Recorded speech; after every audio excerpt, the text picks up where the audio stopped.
جنگ کا میدان بھی ہے تو اس میں بھی نماز نہ چھوٹے.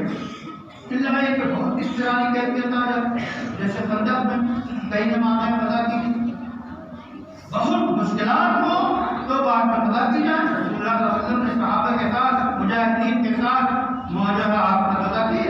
لیکن جہاں تک ہو سکے جنگ کے میدان میں بھی جب تک معاملہ ملتا رہے نماز پڑھی جائے. کبھی کوئی صلاۃ خوف کرنے کی کہ خوف کی نماز اس کا طریقہ بتایا گیا. جب سارے لوگ ایک ہی امام کے پیچھے امیر کے پیچھے پڑھنا چاہتے ہیں تو اس کا طریقہ بتایا گیا کہ ایک گروہ ایک رکعت پڑھ لے، پھر امام پڑھاتا رہے تو پیچھے چلی جائے، پھر دوسرا گروہ آ جائے، پہلا گروہ دشمنوں کے سامنے چلا جائے آگے میں اور دوسرا گروہ آ کے نماز پڑھے. تو صلاۃ خوف یعنی نماز کی اہمیت دیکھیے کہ جنگ کے میدان میں بھی عام حالات میں صلاۃ خوف سکھائی گئی کہ صلاۃ خوف نماز ضرور پڑھیے، نماز سے غفلت نہیں ہے. اس کے بعد پھر یہ نماز روزمرہ کی زندگی میں پنج وقتہ نماز، یہ جمعے کی نماز، ایک جمعہ دوسرے جمعے کے بیچ میں جو چھوٹے موٹے گناہ ہوتے ہیں وہ سب معاف ہو جاتے ہیں. فجر کی نماز پڑھی اور ابھی جمعے کی پڑھ لی، اس بیچ گھنٹوں میں جو گناہ ہوئے وہ اللہ معاف کر دیتے ہیں.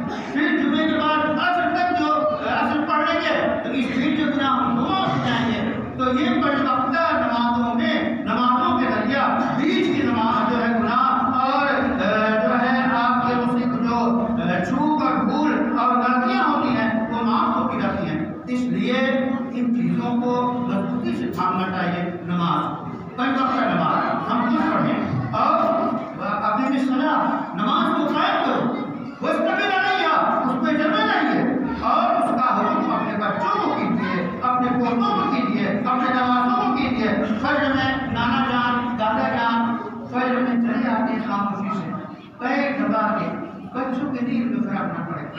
اللہ بادشاہ یہ طریقہ ہمارا غلط ہے. پورے گھر کو اٹھانا، ان کو بیدار کرنا، نماز کے تیار کرنا، پہلے سے جب وہ سونے لگے آپ ان کے ذہن میں ڈالیے کہ فجر کے وقت ضرور اٹھنا، ان کو دعائیں سکھائیے.